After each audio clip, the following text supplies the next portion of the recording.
अस्सलामुअलैकुम। कैफ 3 CMA का lecture 1 start करते हैं। ये क्यों इस तरह से कर रहे हैं भाई? क्या हाल है जी आप लोगों का? कॉस्ट एंड मैनेजमेंट अकाउंटिंग का ये पेपर है और इंट्रोडक्शन सब्जेक्ट का ही कर लेते हैं, मेरे ख्याल में ज़्यादा मुनासिब रहेगा। मेरा नाम उमैर है और आप लोगों का नाम भी इंशाल्लाह मैं कोशिश करूँगा ड्यूरिंग सेशन याद कर लूँ, जो 2-4 हो गए इतने की होते हैं मुझे, ठीक है। तो हम इस तरफ चलते हैं। तो सबसे पहले तो जो चैलेंजेस CMA के अंदर हमें फेस करने पड़ते हैं, अच्छा वैसे आसान पर्चा है, ठीक है। पर्चा कोई भी मुश्किल नहीं होता, मुश्किल होता है आप लोगों का एटीट्यूड, आप लोग कितना को पास होने की नीयत से आए हुए हैं, ठीक है ना।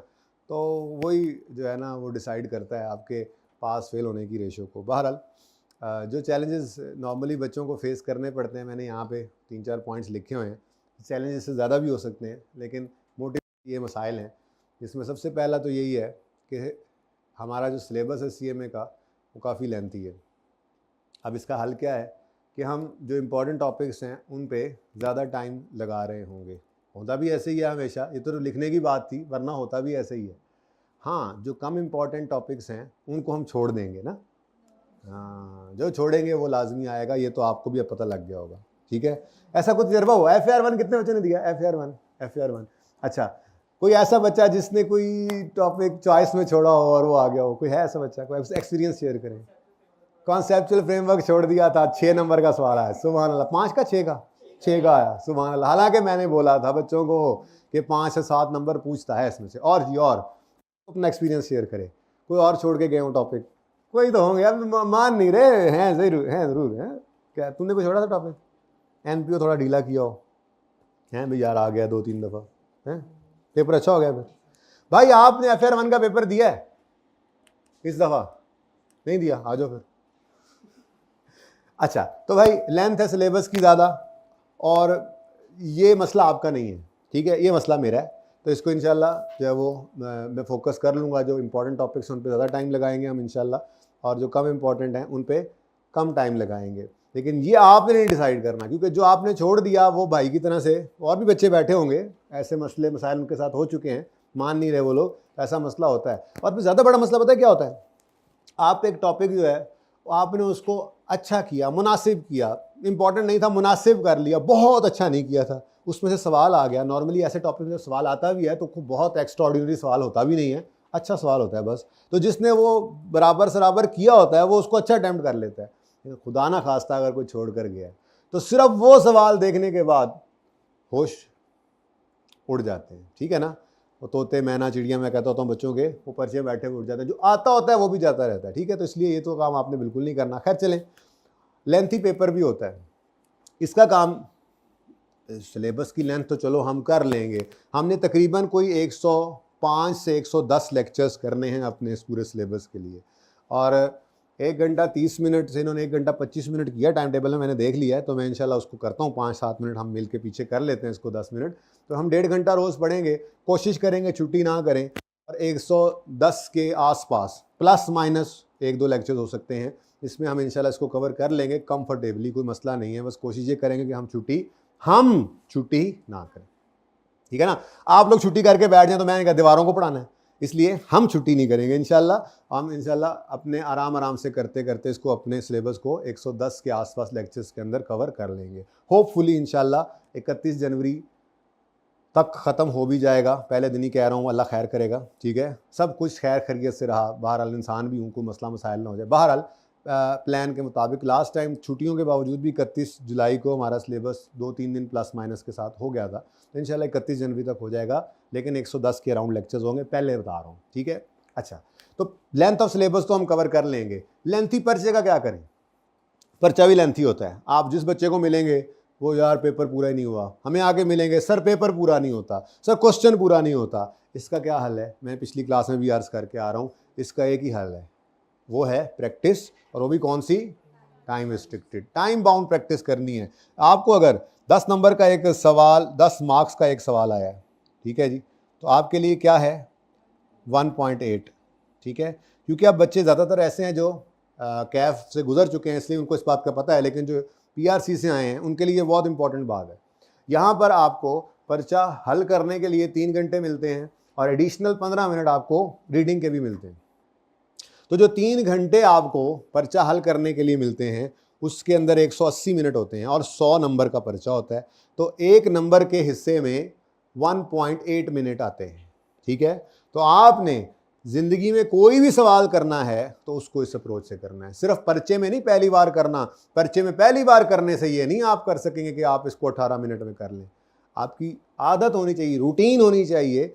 आप होमवर्क वाला कोई सवाल लेंगे, टेस्ट में कोई सवाल करेंगे, ज़िंदगी में कोई भी सवाल आप करेंगे, किसी भी सब्जेक्ट करें, मेरा तो मशवरा यही है। लेकिन अकाउंटिंग वालों में तो ये बहुत ज़्यादा ज़रूरी है। आपने मार्क्स को देखना है, 1.8 से मल्टीप्लाई करना है, घर बैठे हुए होमवर्क करते हुए, प्रैक्टिस क्वेश्चन करते हुए रोज़ाना ये काम करेंगे तो पर्चे में जाके ये चीज़ मैनेज होगी। लेंथ ऑफ पेपर इसके अलावा किसी भी तरह से आपकी मैनेज नहीं हो सकती। बहुत सादा सी बात है। और अगर ये काम आप नहीं कर रहे होंगे, सिर्फ टेस्ट में भी नहीं करना कि चलो हफ्ते में एक टेस्ट, कुछ बच्चे होते हैं हफ्ते में एक टेस्ट होता है उसमें कर रहे होते हैं लेकिन वैसे रूटीन में नहीं कर रहे होते, उनको भी मसला आ रहा होता है। आखिरी महीने में जाके कहते हैं सर सवाल पूरा नहीं होता।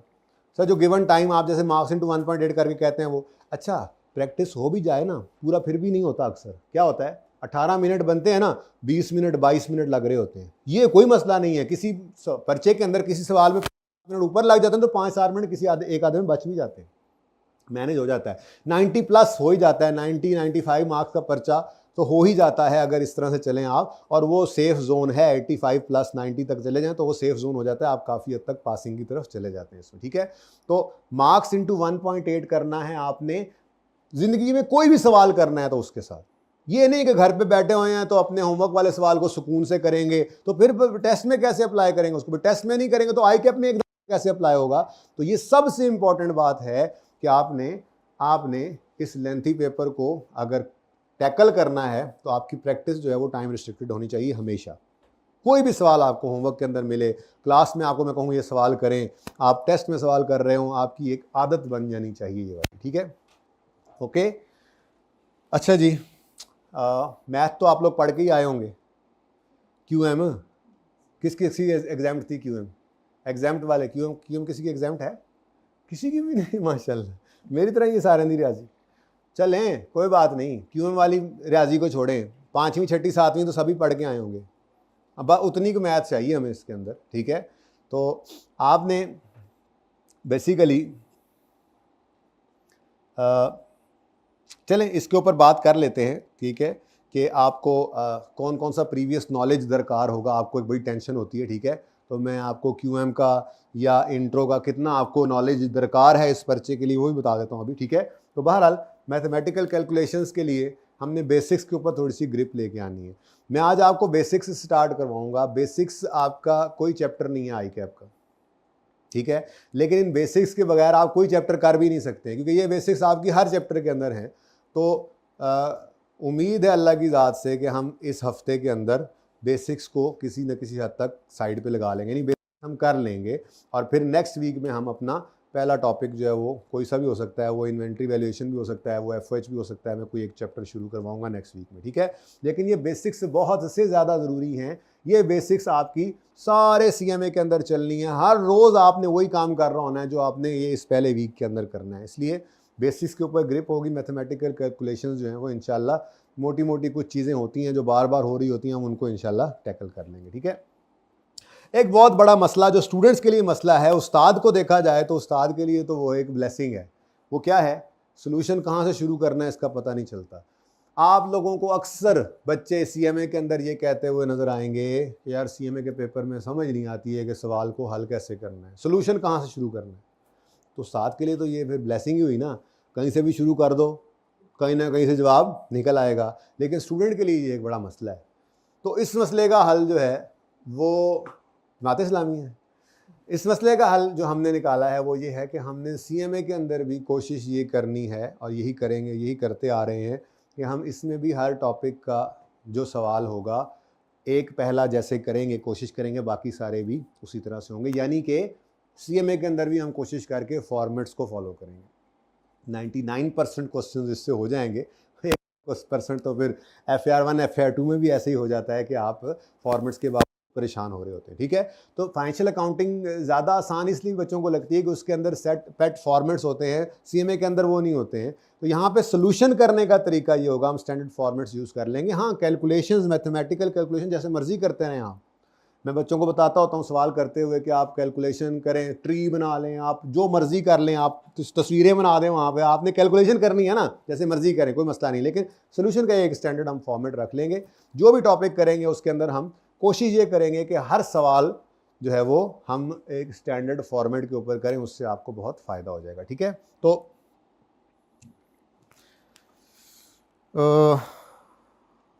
ठीक है, ऐसे ही, ठीक है, ऐसे ही कर लेते हैं, ठीक है। तो अब थोड़ी सी बातें मैं कर लूँगा आगे जाके इसके ऊपर कि क्या आपकी जो है वो बेसिक्स कौन सी हैं। तो बहरहाल फ़िलहाल लेंथ ऑफ सिलेबस मेरे ज़िम्मे, लेंथी पेपर आपके ज़िम्मे।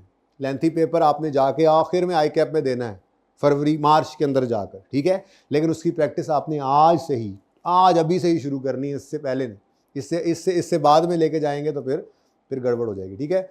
बाकी मैथमेटिकल कैलकुलेशंस में इंशाल्लाह आपकी ग्रिप आ जाएगी। हम कोशिश ये करेंगे कैलकुलेशंस को भी एक मतलब उसमें भी कोशिश करेंगे कि मेन कैलकुलेशन एक ही तरह से करें ताकि रिपीट होने की वजह से चीज़ें जो हैं वो आपके काबू में रहें।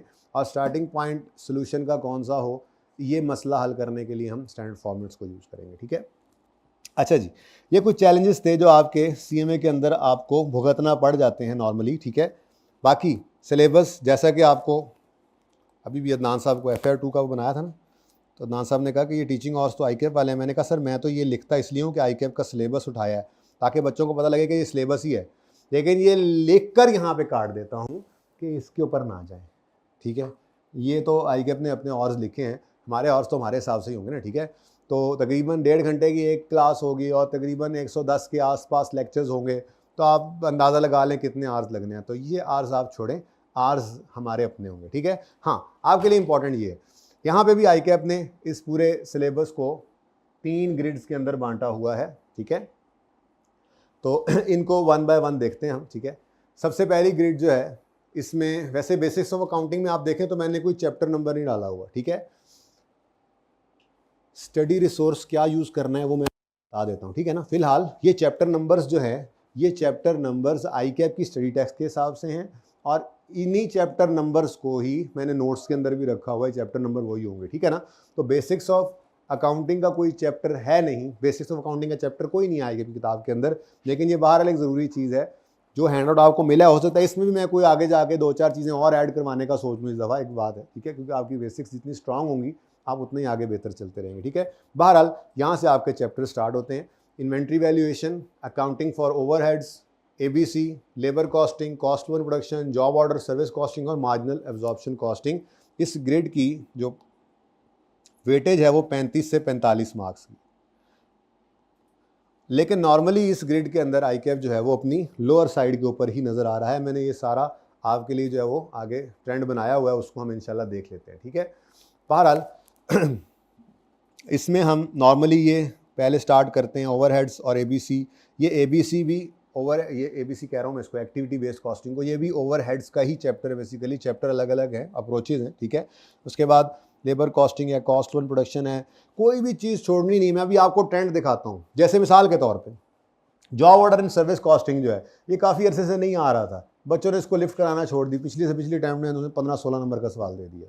तो ये तो आप पक्की बात है, आप जिसको छोड़ के बैठे हुए हैं ना, ये तो इंपॉर्टेंट है, नहीं है, ये नहीं आता है, तो ये नहीं आता है। ICAP भी देख रहा होता है कि बच्चा देख रहा है कि ये नहीं आता है, छोड़ा हुआ है, तो ICAP उसी को टेस्ट करता है। जैसे ABC कॉस्टिंग है, कुछ अरसे से नहीं आ रहा था, पिछली अटैम्प्ट के अंदर आ गया, पिछली जो गुजरी है, ठीक है।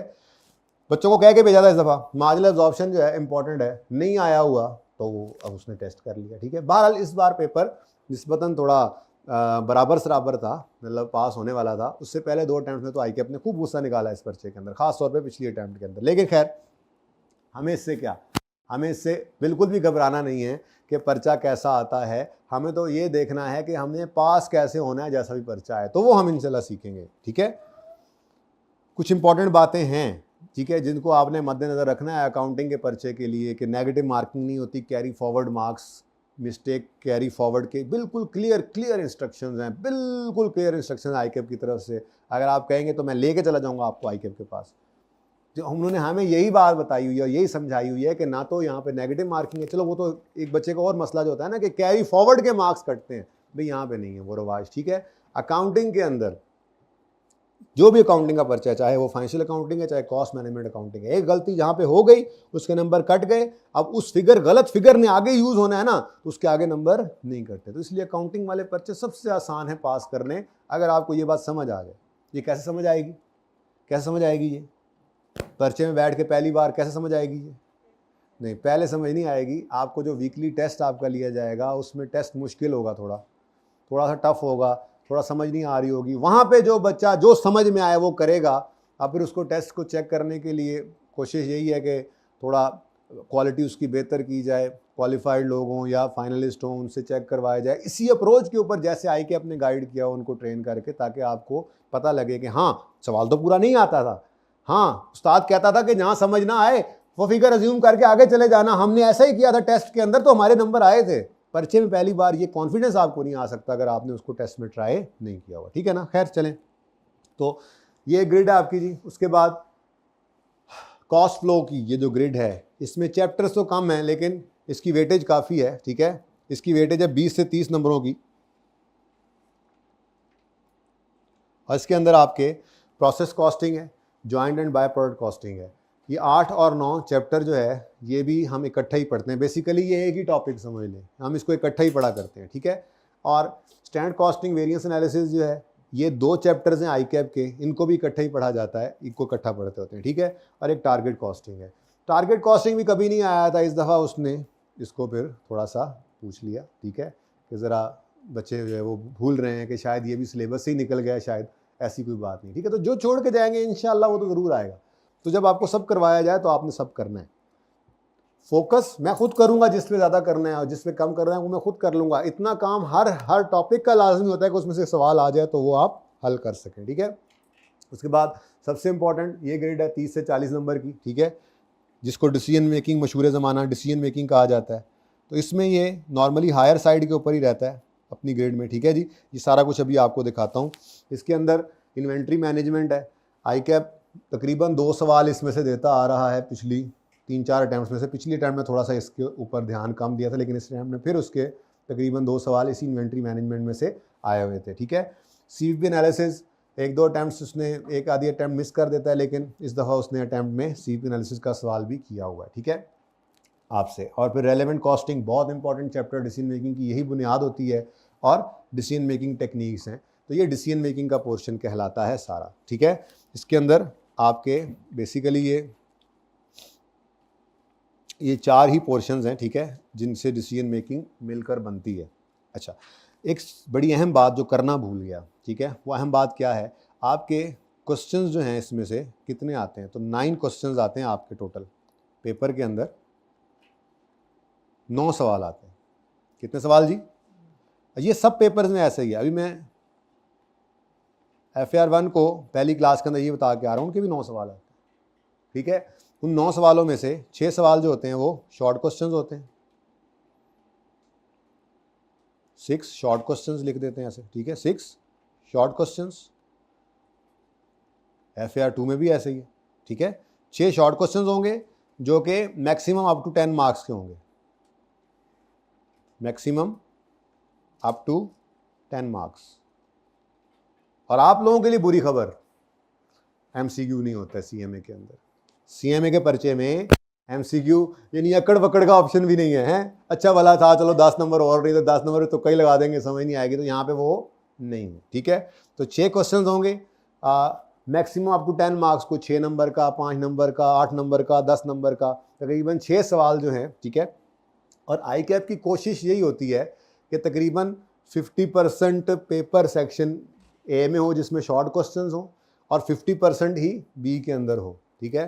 तो उसके लिए फिर ये है कि तकरीबन 20 marks, maximum up to 20 marks का जो है वो सेक्शन बी होता है, जिसके अंदर 3 लॉन्ग क्वेश्चंस होंगे। तो ये थोड़ा बहुत प्लस माइनस तो होता ही रहता है, 5 नंबर इधर ज़्यादा कभी उधर ज़्यादा, ठीक है।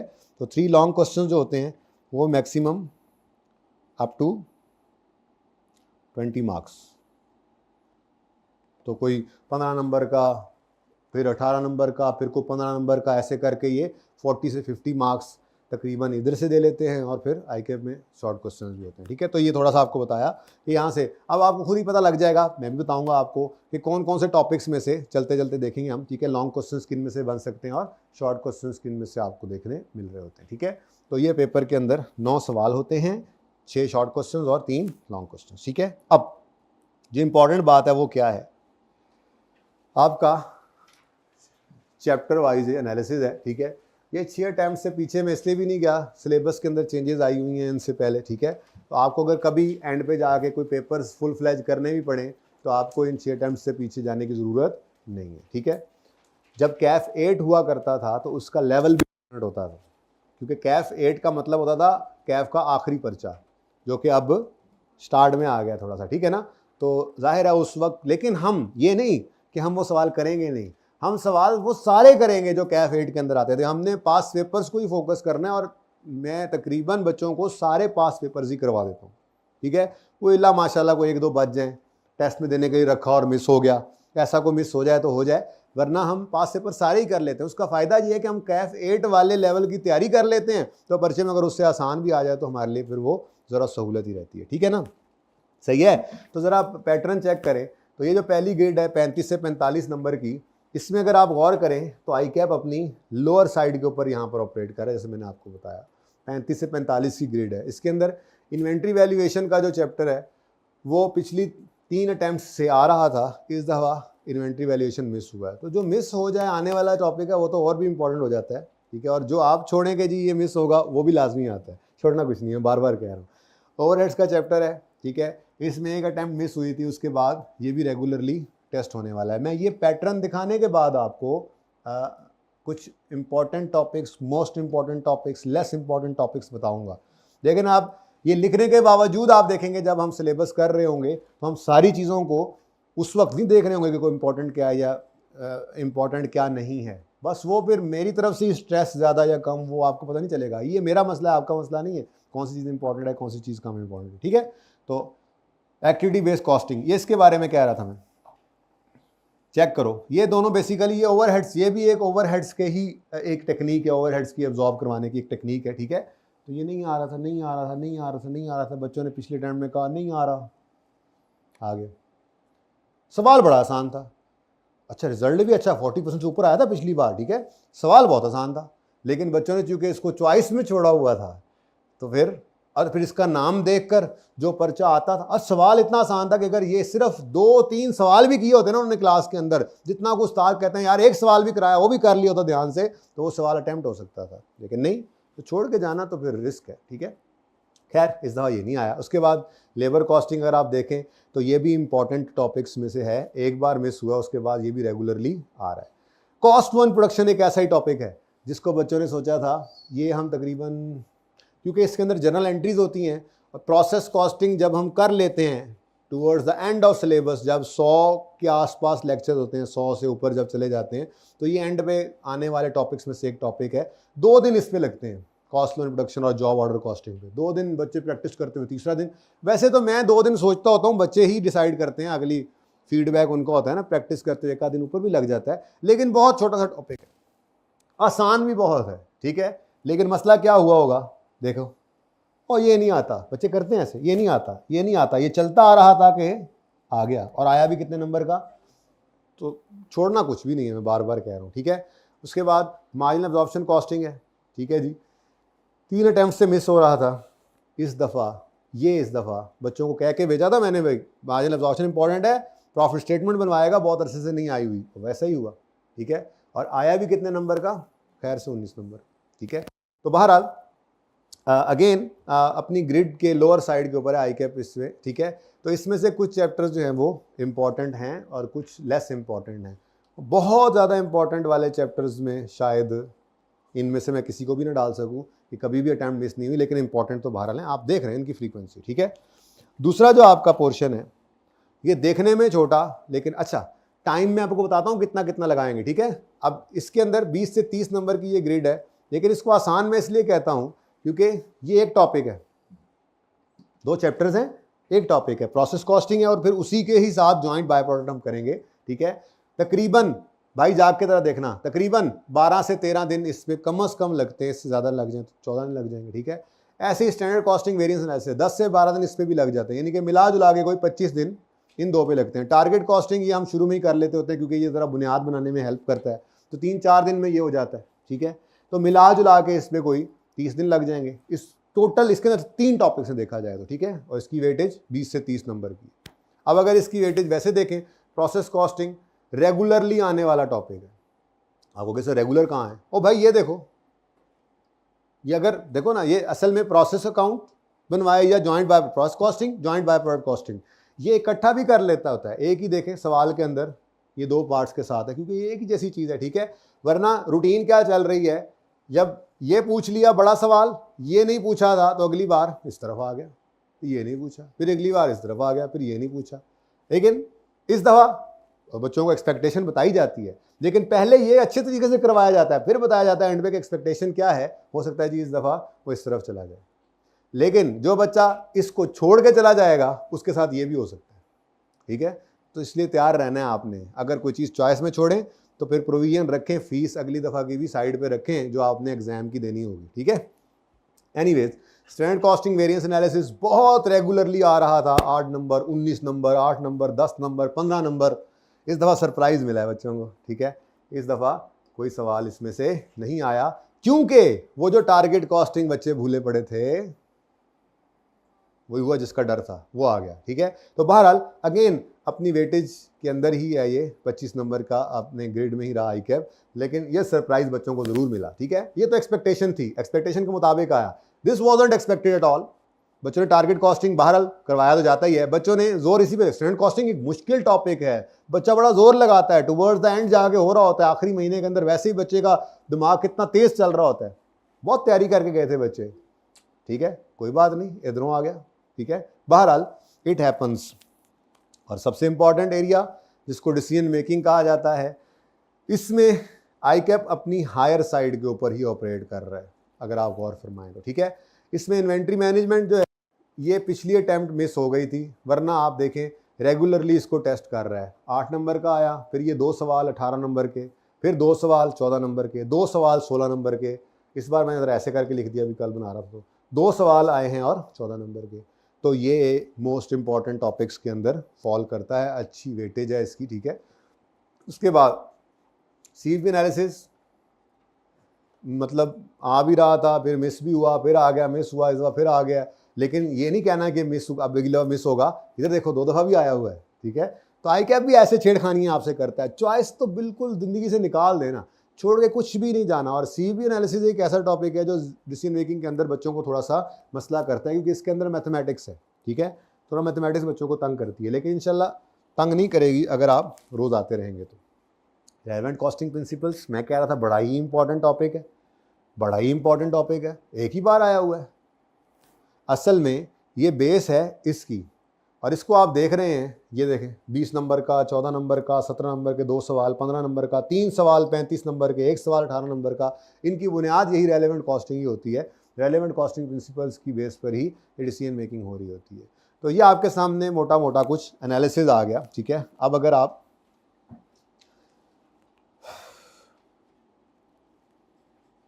इम्पोर्टेंस की बात करें तो, अच्छा ये एक सेक्शन ए के अंदर होता है जी, और ये सेक्शन बी। अब मैं कुछ टॉपिक्स आपको वैसे बता रहा हूँ, आज मैंने पढ़ाना नहीं है आपको, ऐसे गपशप के लिए आपको बुलाया है, ठीक है ना। आज बस आपको ये बताऊँगा, और इंशाल्लाह 10-15 मिनट बच गए तो फिर कुछ पढ़ा भी दूंगा। बहुत इंपॉर्टेंट है ये बातें देखना, सीखना, सोचना, ठीक है। सीएमए के अंदर आप लोगों को बहुत सारे इस तरह के सवाल होते हैं, कुछ है नहीं, बस चीज़ों को थोड़ा समराइज़ करने की ज़रूरत है। आपने रोज़ बस तशरीफ़ लेके आते रहना है, और मेरी अप्रोच यही रहती है कि मैं बच्चों को, चूँकि नोट्स हैं मेरे पास, ये मेरे अपने नोट्स ही होते हैं, ठीक है, उनमें पास पेपर्स ही होते हैं, जिनके अंदर या तो मैं सवाल क्लास में करवाता हूँ या फिर उनको होमवर्क में देता हूँ, सोल्यूशन उनका नहीं होता। सोल्यूशन मैं बाद में दिया करता हूँ जब बच्चा घर से उसको ट्राई करके आता है। यानी आपका समझे रोज़ाना ही सीएमए के अंदर बेसिक्स ज़रा गुजर ले, अगले हफ्ते में आपका रोज़ाना ही क्या होगा, टेस्ट, रोज़ाना ही मार्क्स इंटू 1.8। घर पे आप वो सवाल जब भी करेंगे आप इसी अप्रोच पे करेंगे, और अगले दिन मैं वो सवाल का या तो सोल्यूशन आपको दूंगा या क्लास में सॉल्व करूंगा, फिर हम आगे चलेंगे। लेकिन अनसीन अटैम्प्ट होगी आप, ठीक है। आप किसी और किताब से, ICAP की किताब से, किसी और उस्ताद की किताब से अगर वो सोल्यूशन देखेंगे भी सही तो फॉर्मेट डिफरेंट होगा, मैं पकड़ तो फिर भी लूँगा।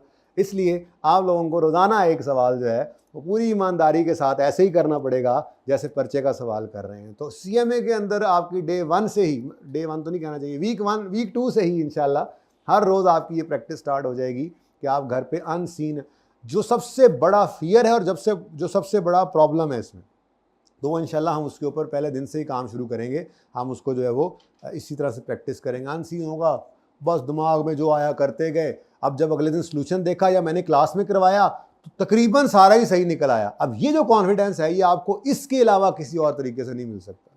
और सॉल्यूशन अगर पहले दे दिया जाए तो फिर उंगली सॉल्यूशन पे रखी होती है और बस फिर दिमाग नहीं काम करता, फिर वो उंगली काम करती है। ठीक है, हाँ सही है, हाँ सही है, बिल्कुल सही कर रहा हूँ मैं। नहीं भाई नहीं, खुद करो पहले। वो कॉन्फिडेंस तभी आएगा जब पर आप 100 सवाल करके जाओगे, पर्चे में 101 मान है फिर। तो अगर आपने अनसीन की तैयारी नहीं की होगी तो CMA के अंदर ज़्यादा मसला आएगा। ठीक है ना, तो इंशाल्लाह इसको हम इसी तरीके से मैनेज करेंगे।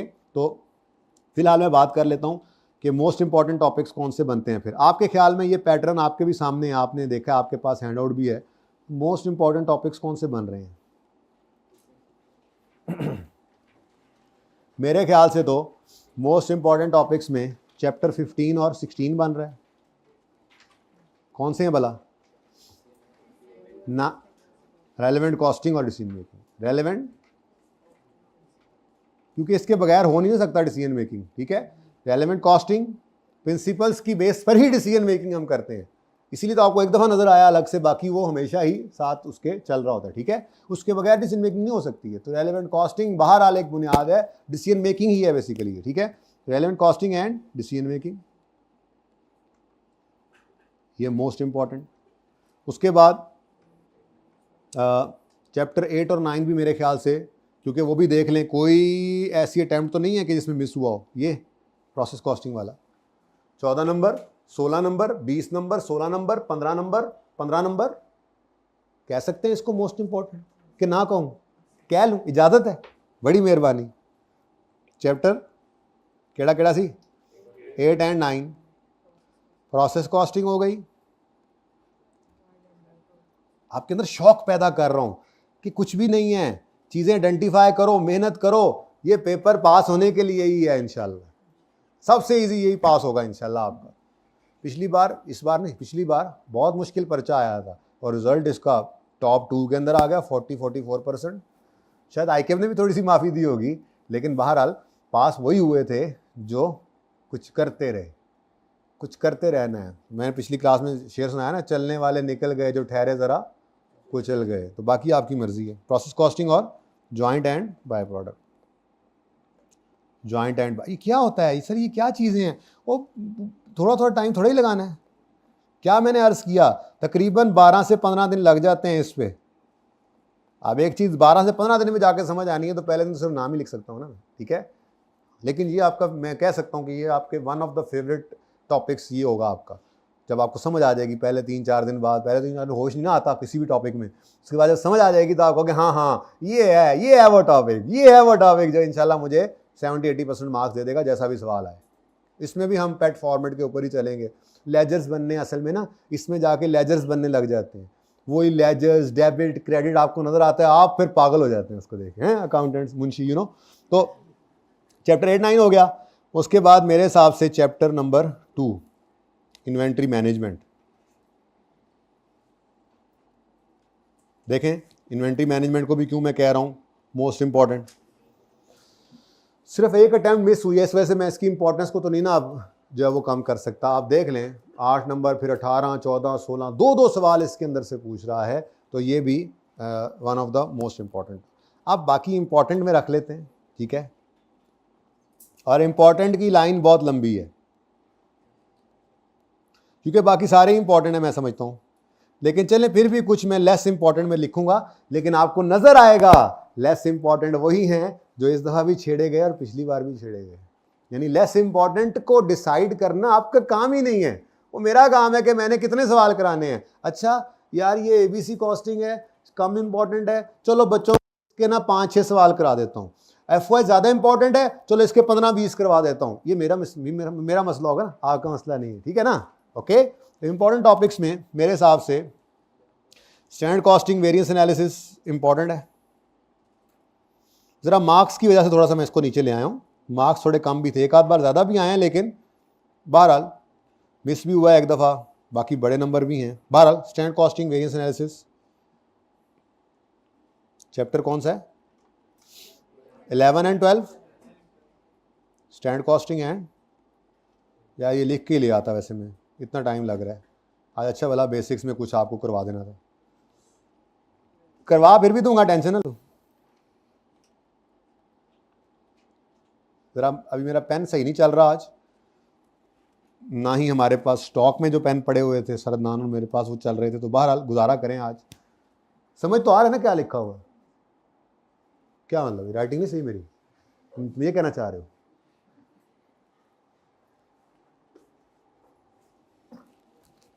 जी नहीं नहीं, सही बात कर रहे हो, नहीं सही है, गुजारा करो, यही तो कह रहा हूँ जी। चैप्टर 12, 11 ये हो गए। उसके बाद CVP वेरी इंपॉर्टेंट, ठीक है। CVP एनालिसिस मिस कर जाता है कभी कभी, लेकिन कभी कभी मिस करता है। जो ज़्यादा मिस करता है उनको लेस इंपॉर्टेंट कहेंगे हम, ठीक है। उसके बाद चैप्टर 3 और 4, वैसे 3 कर लें, ठीक है। असल में ना वो है एक ही, लेकिन चलो FOH का चैप्टर है, ठीक है। ओवरहेड्स, FOH क्या होता है sir? Overheads. Chapter 10 marginal absorption important है।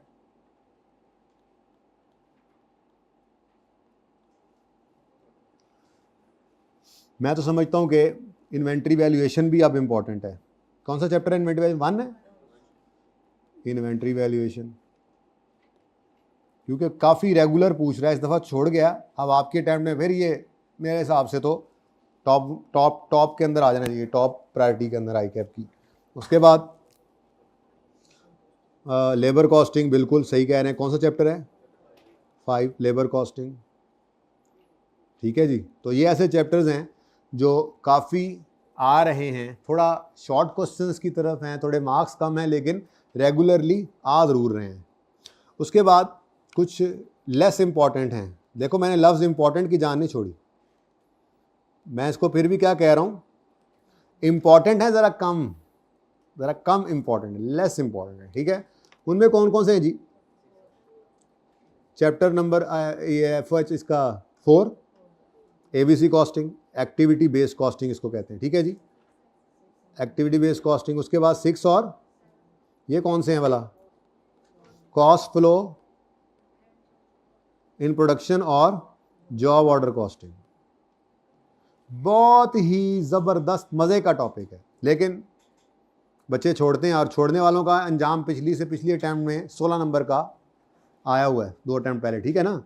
छोड़ के कुछ नहीं जाना। अच्छा जी, उसके बाद टारगेट कॉस्टिंग, कौन सा चैप्टर है? अच्छा आप देख लें, लेस इंपॉर्टेंट है, लेकिन इस अटैम्प्ट के अंदर क्या हो चुका है? और कौन सा रह गया जी? कोई रह तो नहीं गया? कोई रह तो नहीं गया? जो इंपॉर्टेंट थे वो चुन्ने चुन्ने करके लिखे गए।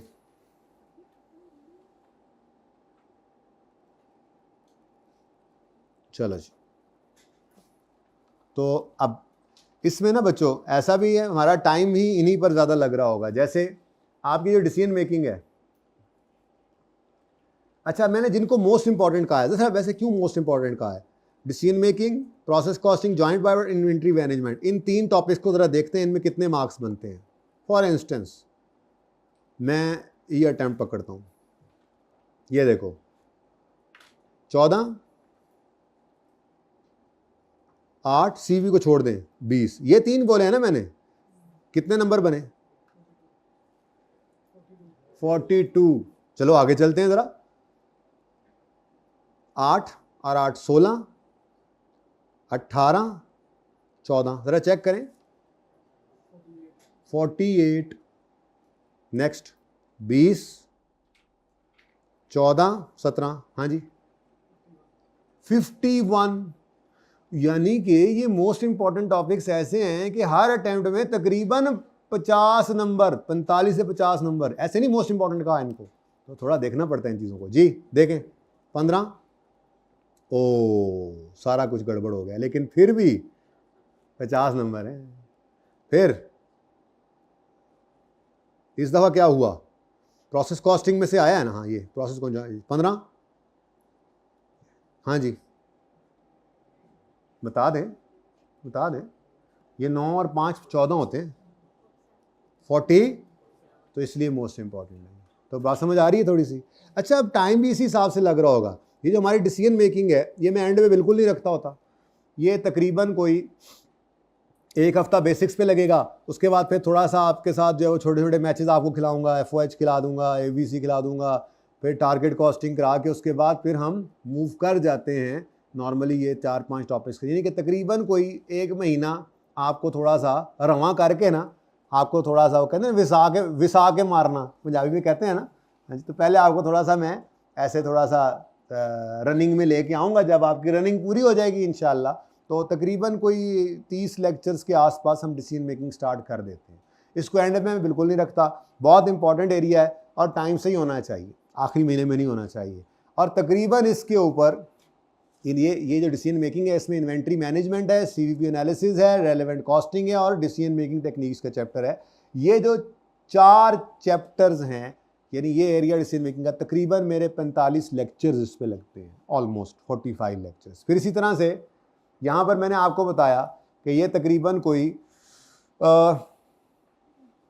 तकरीबन 30 लेक्चर्स इस एरिया पे लग जाते हैं, ठीक है, 30 से 35 लेक्चर्स, ठीक है। तो बाकी क्या बच गया, बाकी फिर 25 से 30 लेक्चर्स ही बचते हैं, ठीक है। तो ये तकरीबन कोई 110 के आसपास जाके हम बमुश्किल इनको ख़त्म कर पाते हैं। तो इनमें से स्टार्ट के अंदर इन्वेंट्री वैल्यूएशन में करवा दूंगा, ओवरहेड्स, ABC, लेबर कॉस्टिंग में नॉर्मली छोड़ देता होता हूँ, कॉस्ट फ्लो एंड पर छोड़ते हैं, मार्जिनल एब्जॉर्प्शन ये भी शायद पहले करवा दूँ, ठीक है। उसके बाद फिर डिसीजन मेकिंग की तरफ हम मूव कर जाएंगे, ओके, ठीक है ना। चलो अच्छा, अब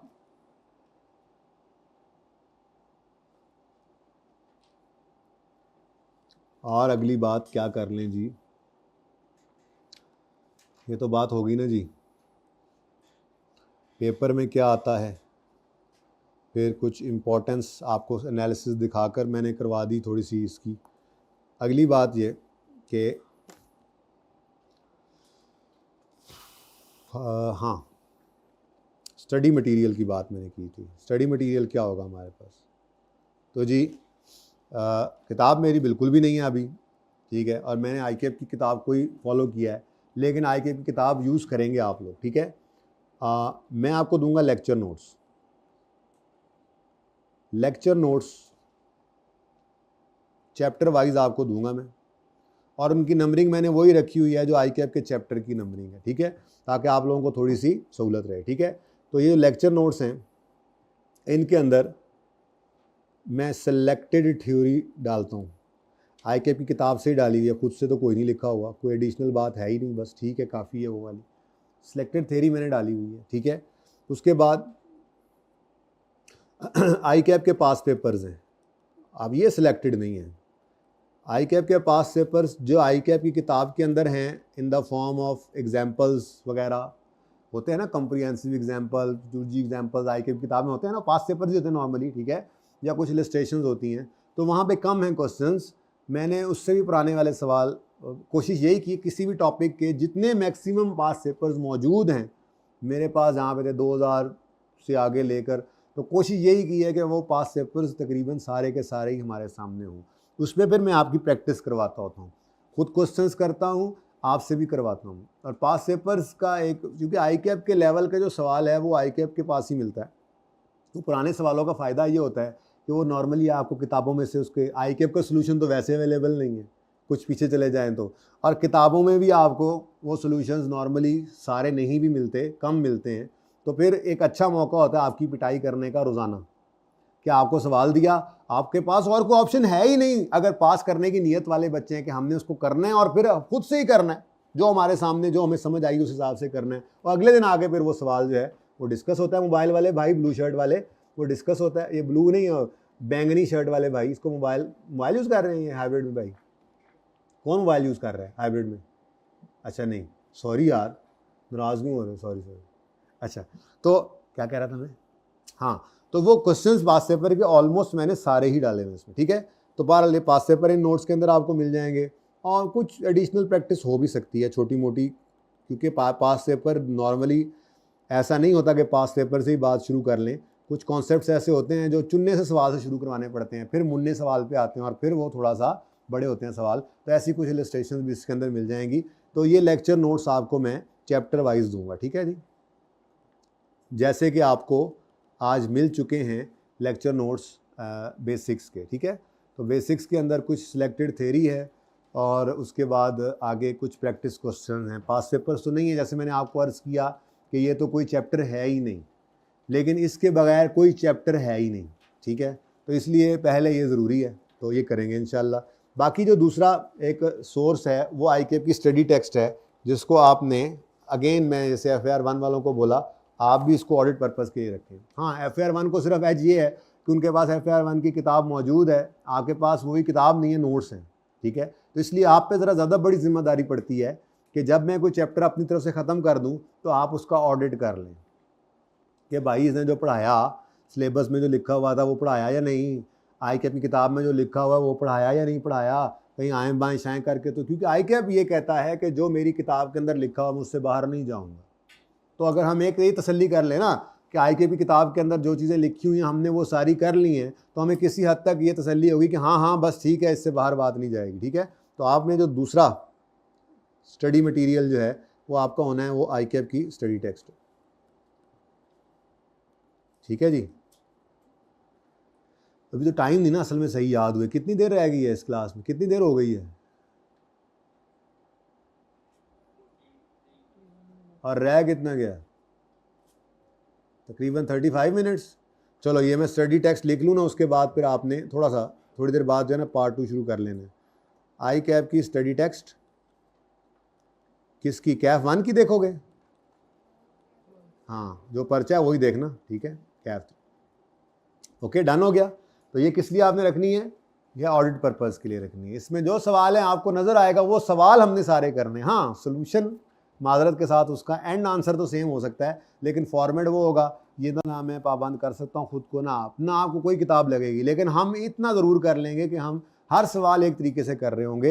ये थोड़ा सा हमारा चेंज होगा, ठीक है ना। हमारे अपने हिसाब से फॉर्मेट्स होंगे, उस हिसाब से हम चलते रहेंगे। लेकिन आपने जब चैप्टर एंड हो जाए, पूरा मेरी तरफ से अगला चैप्टर का ऐलान हो जाए, तो आपने फिर एक बार बैठ के, और उससे मुझे भी फ़ायदा होगा। मैं कोई ये नहीं कह रहा, मैं कोई दावा कर रहा हूँ निकाल के दिखाओ कोई चीज़, नहीं भाई नहीं।